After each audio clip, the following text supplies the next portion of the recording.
Umukobwa amutaho chopstick ndarazibukira fana inkota singa gateba ariko sinzi nawe arabanza arirengera neza barayangiza inkota isubira kwa nyirayo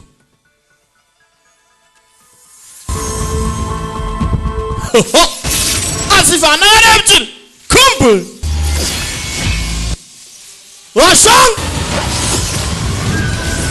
uyarikingira Golden Lotus wowe